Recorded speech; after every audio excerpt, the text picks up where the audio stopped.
Welcome to the Biz Doctor Podcast, my love letter to business owners the world over.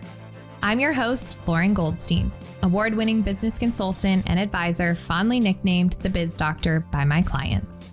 I help business owners who are burning the candle at both ends diagnose what is actually keeping them buried in the day-to-day busy work, and then formulate a treatment plan to adjust their business and team to fit them, so they can take a breath and a vacation and have more fun making a bigger impact than ever. So grab your favorite beverage and your earbuds, and let's dive into our latest episode.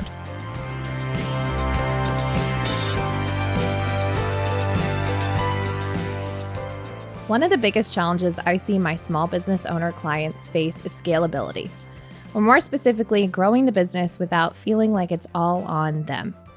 Most are just trying to survive the day and put out as many fires as possible, and then getting up the next day and doing it all over again. Mostly feeling things like, is it worth it? Why do we make more money, but it seems like there isn't much more left over? Heck, now I resent my business. Fear that with growth, it's going to come with more problems when you can barely keep up as it is. And sometimes feeling like an imposter, or like they've built a house of cards that could come tumbling down at any moment. If any of what I just shared resonated with you, then you are in for a treat with this episode. I can't wait to dig into this juicy topic of profitability, valuation, and successful succession. Whew, say that 3 times fast, with our special guest today. Welcome back to the Biz Doctor Podcast. I'm your host, Lauren Goldstein, and I'm joined in studio by Dave Ziozios, senior financial leader and advisor with over 20 years of experience in financial leadership, refining processes, assembling high-performing teams, and instituting accountability to increase cash flow, revenues, profitability, and enterprise value in small businesses. I'm really excited about having Dave in the studio because this is a hot topic I see with my clients, and I know he and I have commiserated about it with his as well, which is how I know that today's episode is going to be super valuable for all you business owners listening.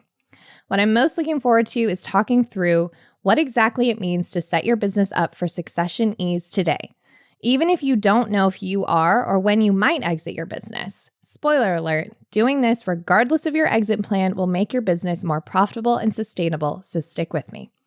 Especially since, statistically speaking, everyone exits their business, generally for one of these 5 things: death, disability, divorce, disagreement, and distress. So why not set it up right today so that if and when one of those 5 come to pass, you have a better chance of successfully navigating those changing winds. So grab your favorite beverage and earpods. We are diving in. Without further ado, welcome to the show, Dave. Thanks for having me, Lauren. I appreciate it. Of course. Thank you so much for coming on. I'm so excited about our conversation today. So shall we rock and roll? Let's do it. Perfect. Okay, so my first question is, tell us a little bit more about your experience and how you got to this point of working with entrepreneurs and small business owners. Sure, I'd be happy to. So I am a CEO turned CFO. I worked with a market-leading distribution company that was a regional player, and I took them to the largest player within their field nationally. And through that, we were able to scale the business, build out both functional and executive management teams, and get the company speaking the same language throughout the ranks to talk about what success looked like and what the overall goals of the company really were and what the priorities were of the company from the top level C-suite all the way through to operations in the company. That sounds very important because a lot of companies are not aligned in all of those things. So this is a bonus question I didn't have prepared, but tell me a little bit about a few things you did to really get them aligned in those things. So one of the things I think back on is if you look at, a sport like bowling, and I'm not a sports guy, but if you look at bowling, right, it wouldn't be very much fun to play if there was a curtain in front of the pins. So you roll the ball down, you hit the pins, you hear some fall over, and somebody peeks behind the curtains and says, pretty good, but there's still a couple standing. You go, well, which ones? Not going to tell you that, but try again. That's how a lot of companies operate if they don't have clear visibility of their performance metrics within their company. So specifically in this company, as an example, one of the things that we instituted, we had a fairly substantial call center and sales bullpen area. And we had real-time metrics that were broadcast on TV screens for anyone to see who was walking through the bullpen, whether you worked in the sales department or not. So you could see on a minute-by-minute basis where they were at for the month, where they were at for the day, and how. And additionally, when you look at some of the secondary supporting metrics, like did they have appropriate inventory positions to support the sales that they were supposed to be getting on their key contributing lines of business? Metrics. I'm sure every Indeed. listener just shuddered. So if I'm a small business owner, and let's say I don't measure metrics, I don't know my numbers, because I know this might surprise you guys listening, but a lot of businesses don't actually know their numbers or have metrics, which is, something we could talk about on a different episode. But if I were a business owner, and let's say I wasn't really tracking my metrics, what would 2 or 3 metrics that you absolutely need to know about that's going to help you not only have a more efficient and profitable business, but also if you want to have some sort of transition or exit later, it's going to help you have a bigger valuation? That's a great question. So the number one thing that I would look at for the businesses that I typically play in, if you're talking about a Fortune 500 company, market share matters. If you're talking about a lower middle market company, that's a fool's errand. A 3% change in the demand for lemon lime Gatorade makes a big difference to PepsiCo. It does not make a big difference to you if you have a 3% change in one of your product lines, more than likely. Likewise, if they're chasing after the top line revenue numbers, that's really not the be all end all metric in this market space. What is, in my view, is gross profit. And what I mean by that is you produce something, you deliver a service, whatever it is, whatever you do to send somebody an invoice, a bill, and how much it costs you to do that, subtract it out. The difference is gross profit. That number is going to make or break most businesses in this market space. Their ability to generate profit on their core business operations. That's first and foremost. And it's shocking how many don't know that with a reasonable degree of accuracy. And I would find it very challenging to run a business without that. Number 2, I mentioned that gross sales is probably not the biggest thing, but sales growth is important.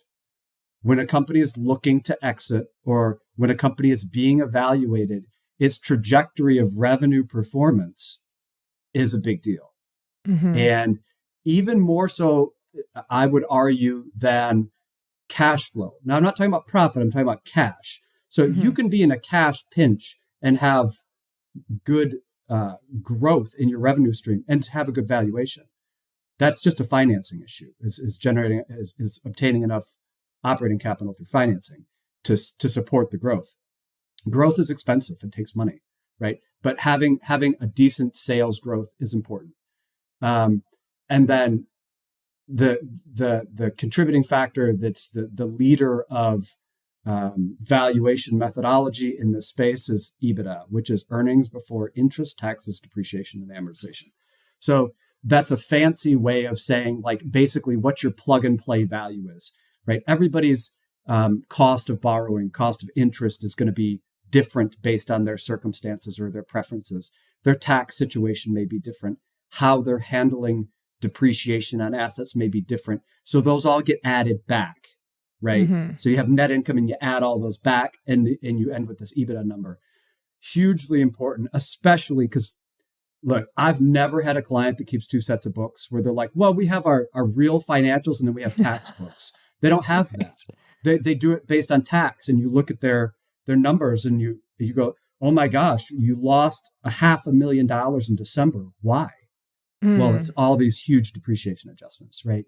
Which don't really accurately reflect what's going on in the operation. So that EBITDA number is typically the driver of the basis of valuation in this market space that I work in. Mm-hmm. Mm-hmm. That's a good segue to where I really want to rock and roll, which is the elephant in the room, which I kind of alluded to in the introduction about this is the thing that I think most business owners don't think enough about. And that's the very real fact that everyone exits.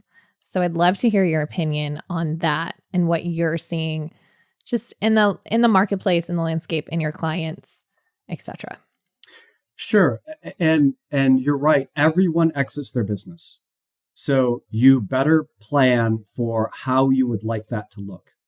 Mm-hmm. And I don't really care what it is that you want. If you want to say, I want to die at my desk, that's your prerogative. but you better have a plan for it, because everything that you built and worked for all those years is going to flush down the toilet more than likely if you don't have a plan for what happens 3 days after that, right? Mm-hmm. When all of a sudden you're looking at this potentially massively valuable company that's subject to estate tax that now has to be liquidated to pay the bill. And there's nothing that can be done about that. What if you have two partners and one of them dies? Mm-hmm. Well, what's going to happen to the other partner's shares? It passes to non-operating partners. And how do we replace what that person was doing for the business? If these things aren't addressed in advance, you can be in for some very turbulent, difficult times. It's not just estate planning, right? It's much more comprehensive than that. I look at it like business continuity planning, right? Or just continuity planning in general. How are you going to ensure the continuity of the lifestyle that your family has grown accustomed to if you exit your business, whether that's by death, disability, disagreement, whatever? How are you going to ensure that the continuity of that?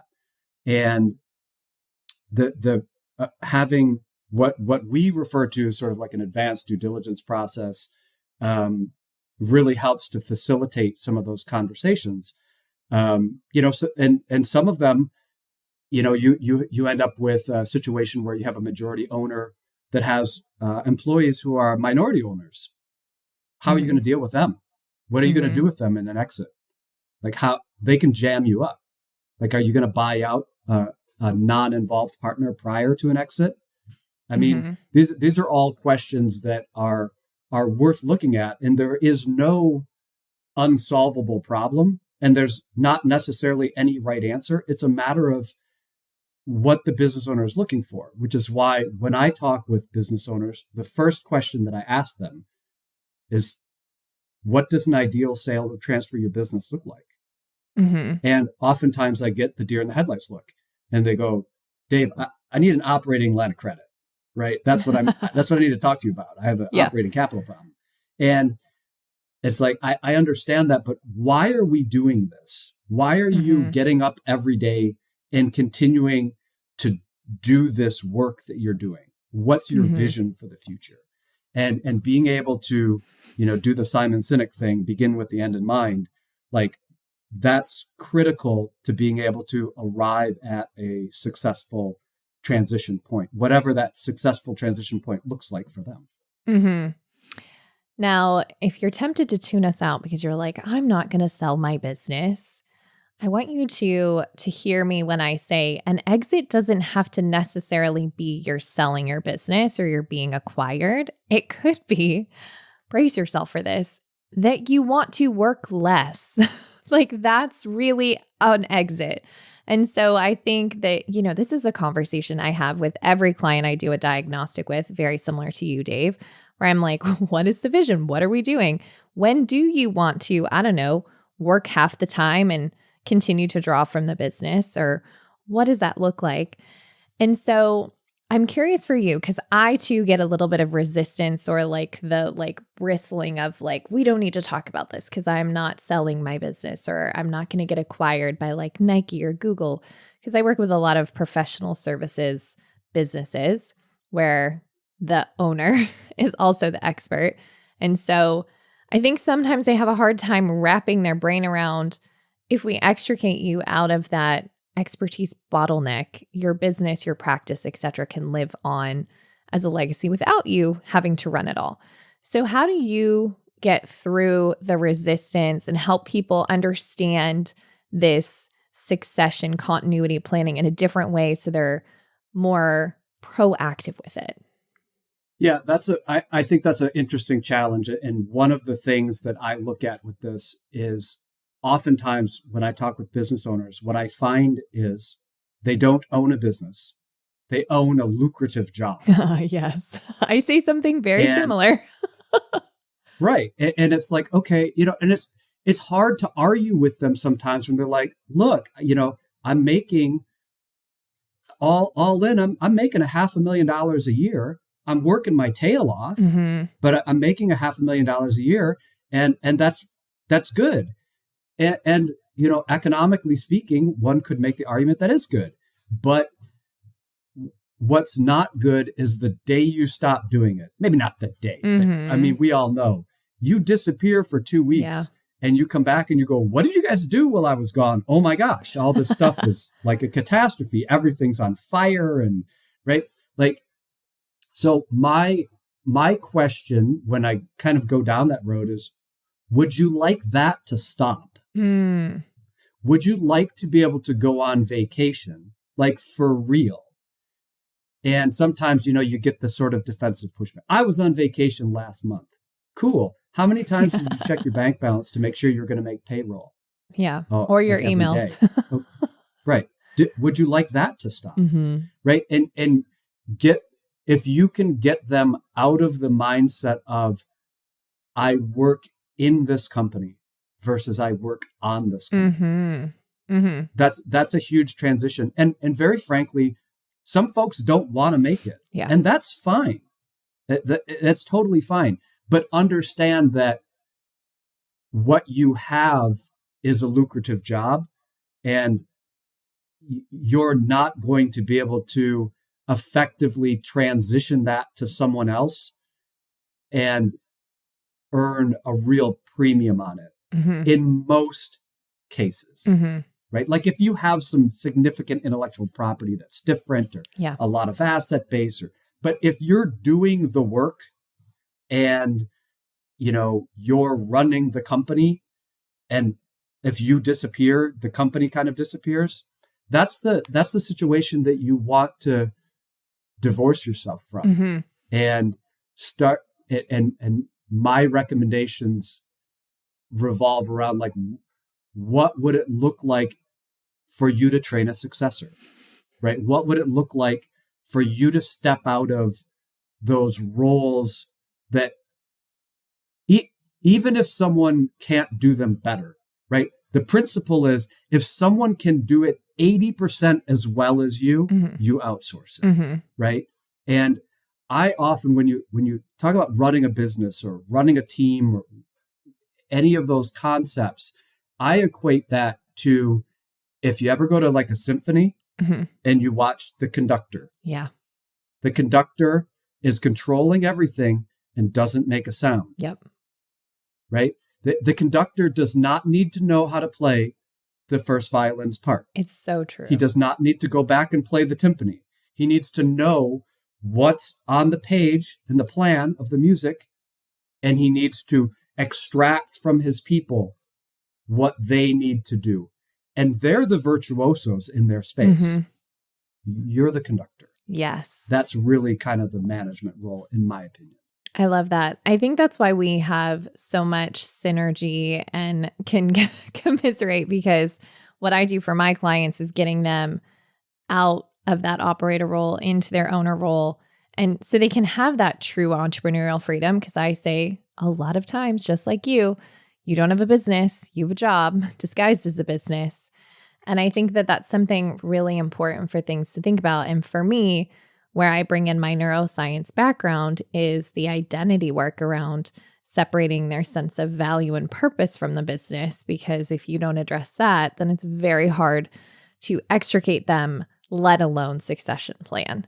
So that's a tough one. Yes, I love that. That's why they call me the Biz Doctor. Okay, so you talked about something before that I want to circle back to. You talked about due diligence. And I want to talk about it in a sense of like, why does it matter, even if you don't want to sell your business or have your business acquired right now? And the reason I want to ask it like in that specific way is because I think a lot of business owners feel like even if they are selling or getting acquired, it's so far down the road. I don't need to do it now. But now, like the time is now. That's a great question. And that does come up. It comes up for me too.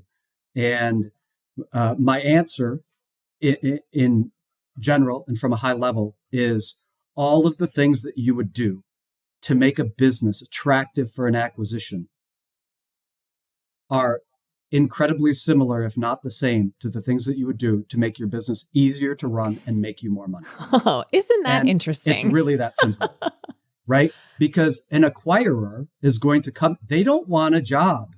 Nobody is going out saying, you know what I want is I want a business that I can go buy and work at 90 hours a week. No. Nobody's doing that. No. That they don't want that. They want something where they can come in, it's turnkey, they understand how it works, and they know what they're buying, and they know how all of the pieces work, and they can look at a scorecard and metrics and financials and operating plans, and they know if it's on track or not, right? By the plan, the structure of the business, the operational structure, and they can make the corrective actions that they need to make to keep it on track. That's the same stuff that a buyer is going to look at in due diligence, right? Whether that's the stuff you want as a manager or that's the stuff you want as a buyer, it's the same thing. Why in the world wouldn't you want accurate job descriptions? Why wouldn't you want to understand the key abilities of your executive management team? Why would you not want to understand the gaps in your insurance policy and understand where your risks are and where they are not, and where you're covered and where you're not? We see it all the time. I have this patent and this IP and this IP, and then you push them on it and they don't have it. They think they have it and they don't. Yeah. So when you really start to force the issue and say, show me the insurance policy as an example, because it's tangible. Show me the insurance policy that covers us from cyber liability. And then you look at it and go, there's an exclusion for business to business e-commerce in here. Oh boy. Like, I thought we were covered for that. Well, we're not covered for that. So, and again, I'm not an insurance guy, but like, that's just an example of some place where it falls short. And simply, when you look at your tax planning strategy, or you look at, your corporate governance, like, we're supposed to be having a quarterly meeting per the shareholder agreement. We're not doing that. Well, guess what happens when you have a minority shareholder that decides they're going to sue you? Oh boy. As the majority shareholder, because you're not keeping accurate books and records, including corporate records. The courts, again, not an attorney, the courts, though, will generally side with a minority shareholder because they do not want abused or, they're at a disadvantage anyways because they're the minority. And if you just do things like, I don't know, declare bonuses for yourself, which that happens in privately held companies, and you have a 20% owner and that wasn't articulated as per the operating agreement and bylaws of the company, you can get sued. Like, those are things that we don't want. So all of these issues playing together and making sure that your processes are documented, you know where your revenue is coming from, you understand who your key customers are, who your key competitors are, who your key vendors are, and how those relationships work, kind of important. And makes your business a lot easier to run if you say, what are my alternatives for acquiring this componentry that we use in our process? Because this manufacturer that we buy from is teetering on bankruptcy. Can I see the list of our alternative suppliers for these key products, please? And they go, Oh, that's a concentrated risk, folks. Right. Well, I thought we had a policy of we got bids for these jobs once a year, et cetera, et cetera. Well, we don't really follow that. Oh, Mm-hmm. Oh, because, oh, well, after the last purchaser left, that didn't really transition and we didn't know. Oh, Yep. right. These are things that can come up in the running of a business, and in a due diligence process for a sale, those things will all come out. It will come out. So you might as well know up front and take corrective action so that you are not dealing with those issues as they come up in the course of running your business. Mm-hmm. Mm-hmm. So what I'm hearing, and I hope you're hearing, is all that stuff that's not really sexy or fun in your business that you've been putting off probably because I'm using air quotes. You can't see me, but I'm using air quotes. Too busy to do it. This is your sign, guys. This is your sign, because I had a mentor tell me this one time. We all know our birth date, but we don't know our death date. We don't know when the clock above our head is ticking. And that's something, not to be, a Debbie Downer here, but it's something that I always keep at top of mind, especially with my business and my clients, because God forbid something happen. What is that plan? And, there's another thing that if you've been listening for a while, I say a lot, which is unshared expectations are nothing more than premeditated resentments. And that goes for you, that goes for your partners, it goes for your team, that even goes for yourself.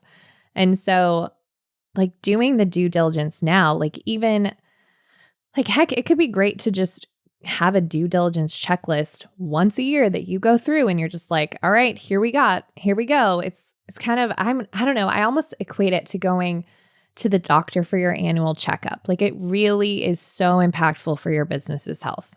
Oh, I agree with you 100%, Lauren. And that's why in my firm's book, the Exit Strategy Handbook, it includes probably a third of the book is due diligence checklists by functional area. And you can go through, and it's easy to look at and say, that's not really applicable to me. I don't have any intellectual property really. Mm-hmm. So we don't have any patents. We don't have any trademarks, or we have minimal. Okay, that's fine. But you probably have insurance. You probably have employees, probably have some benefits and some other things that are pretty important. Supplier contracts, right? Those things exist. So you're right. Going through and checking up on those is important. And trust me, I am not necessarily advocating that that's the business owner's responsibility to go through and do it. No, if your role is you're the greatest engineer in the world, go engineer things. That's cool. If you're the greatest relationship manager for your key accounts, manage your relationships. Absolutely. But you have to take an amount of time to focus and delegate that to your team and have competent people around you to ensure that those things are getting done in an appropriate fashion. Yeah. And on that point, I would just like to point out one thing that I've never understood is when business owners, CEOs, managers, whatever, when they hire people that they know aren't that smart. I just don't understand why they do it. And it's this compulsion to be the smartest person in the room. And my philosophy was always, I wanted to be the dumbest guy sitting at the table. And it was a delight when I had people around me that were super smart and fantastic at their jobs. Because, I go back to many years ago, I watched an interview with Sting, the musician. Yeah. Right? He's well-known, world-renowned for finding these gem musicians that are sort of unknown and bringing them to his band in the stage. And an interviewer asked him, well, aren't you worried that they're going to, upstage you? And he just looked at them with this look and said, but it's my band. And that has stuck with me forever. Yeah, these people are way smarter than me at this stuff. It's my company, right? It's my team. I've found these folks and we've worked together to build this. And yeah, they know way more about that than I do. But they work for my company. I love that so much, especially when you consider when you bring in really great talent, and, I talk about this a lot, players versus worker bees, but when you bring in really great talent, they actually, which is ironic because if they're intimidated or worried about this other person, what happens though when you bring in that great talent is they make you look better. They make the company better. They make the team better. Like Absolutely. Everything's better. So yeah, I'm a big fan if I don't hire people that don't know more than me. Like, you got to tell me what to do sometimes, guys. Like, most of the time, actually, my team's telling me what to do. I'm not a marketing expert. My marketing person, she tells me what to do. So I know we've talked about a lot of stuff. We're about to wrap up. I have a couple more questions that you want to stick around for, but I want you to see if you can distill maybe 2 or 3 things that someone could do today, like literally finish this podcast episode, go into the office virtually or in person, and actually make a move to help it not only run smoother, but increase its profitability now and chances of success after they transition later. I'll give you 2. 1, you should either, if you have access to the system or you have like an accounting team or whatever, walk in and say, I want the latest copy of my interim financials. Mm-hmm. And you want to look at your financials month over month, balance sheet and income statement, and figure out what is going on with your company. And does that align? Because you and I both know business owners have a gut to how things are going. Mm-hmm. Does what is showing on the paper align with how you think things are going? And if they don't, why? And can you reconcile them? Mm-hmm. Right? Yep. Because you might be wrong, or the financials might be wrong, or they both might be wrong. Mm-hmm. And that's a problem. Yep. Right? So I would say get in there, get a look at it, get an understanding of what's going on with your financials. Number 2, we talked about metrics for a second. You have to figure out, and I don't care what the metric is, but you have to figure out as a business owner, what are the things that drive this company? Mm-hmm. What makes this company work? Is it customer retention? Is it, we had a metric called lines per customer, right? Like how many different product lines they bought from us. That was an indication of customer stickiness, right? Is it outbound calls? Is it presentation setup? Is it, invoices per day? Is it lines picked per hour? Whatever it is that's a principal driving metric, you better figure out what that is, number 1, and figure out how to keep your finger on the pulse of that. Because that's what's driving your company. That's what's driving the success or failure of your company. And you need clear, current visibility of that. And a week old isn't good enough for that kind of metric. Mm-hmm. I could tell when I was running the distribution company, I could tell by the minute where we were at for the day. And I could look at my watch and look at where we were at and know if we'd hit for the day or not. Mm-hmm. Walking through the bullpen, I didn't have to say a word to anybody. You need that kind of visibility into your key metrics of your company. So identify what drives your company's performance and figure out what's going on with your company financially. Those are the 2 takeaways that I would take. I love that. I want to drive home that last point about, hear me when I say this, guys, lean in close. If you are using revenue as a key metric, please stop because it is a lagging metric. Like, you got to figure out what's actually driving revenue, to your point. So I want to make sure you guys hear that. Figure out your metric. And the second thing is, to your point from a little bit ago, just because we're saying this needs to happen, it doesn't need to be done by you. Dan Martell. Absolutely. Dan Martell says, this is my favorite quote, 80% done by someone else is 100% awesome. So a lot of this should be done by your second in command. Because that's really where they're going to give you the springboard to have the information that you need to lead the business better. Okay, so holy cow. I don't know about y'all, but I'm soaking in every minute of today's episode. And I'm sure you might be asking yourselves, how do I connect with Dave? So before I get to my last 2 questions, and again, trust me, you're going to want to stick around to hear the answers to these. Why don't you share how our listeners can further connect with you and anything you would like them to know about connecting with you? Absolutely. So, unfortunately, I don't have a name like John Smith, so it's a little bit difficult to deal with. But you can reach me via email, through LinkedIn. Dave Ziozios, B2B CFO. You can reach me through my company's website, which is b2bcfo.com and /Dave Ziozios. You can find me through the partners page, LinkedIn, and Lauren will put all of my contact information in the show notes. I will. This is very true. Okay. I know we've covered a lot. Your brains might be exploding.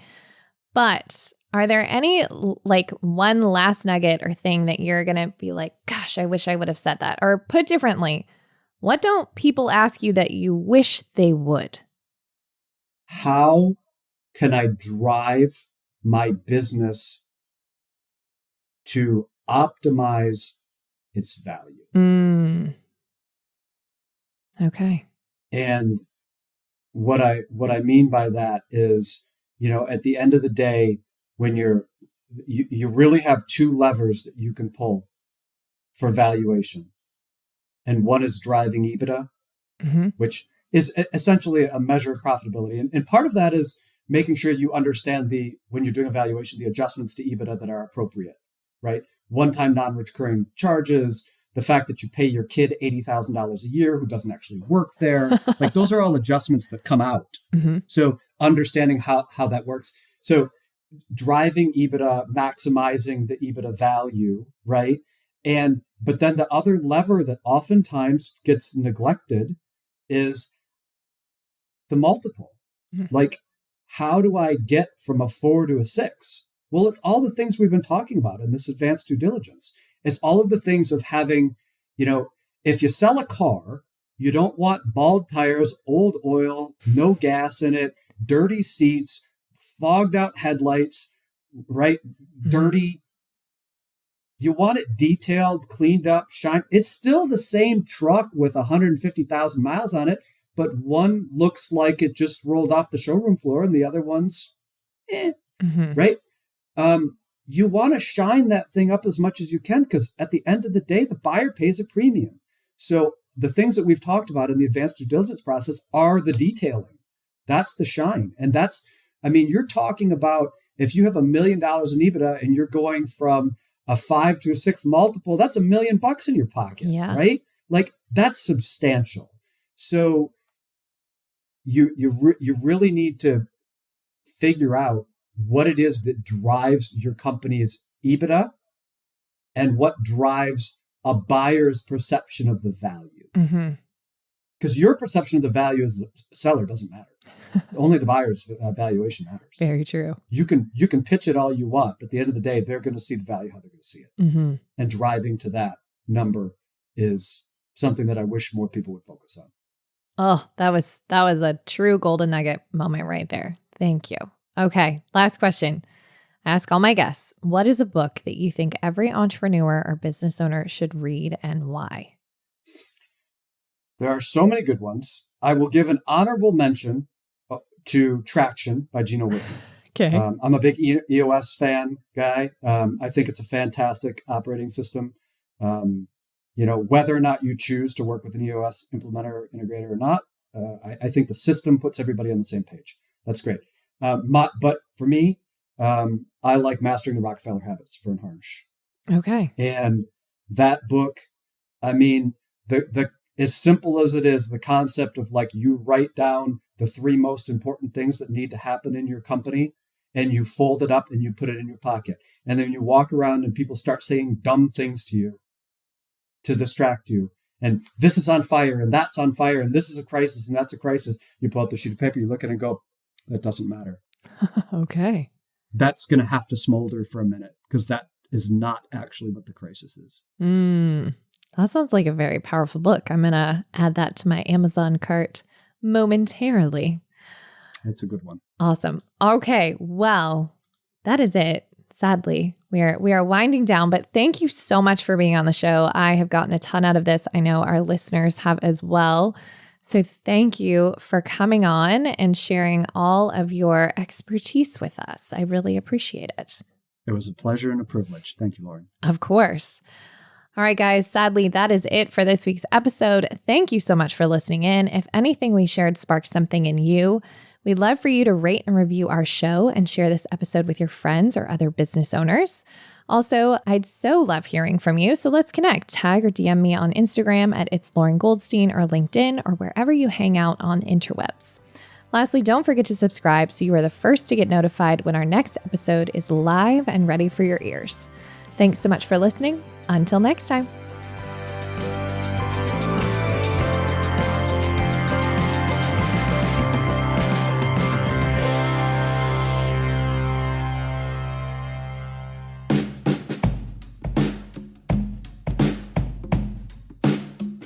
Thank you for listening to the Biz Doctor Podcast.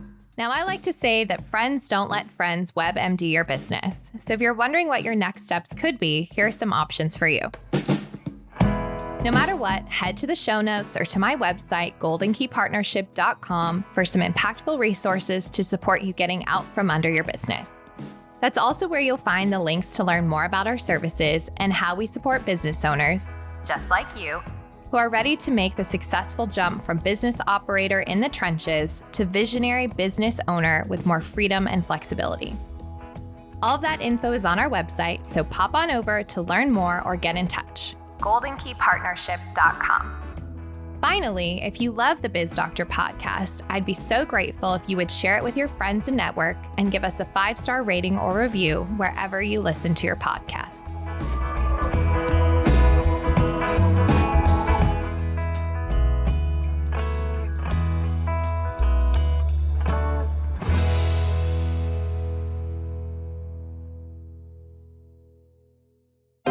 This is Story Studio Network.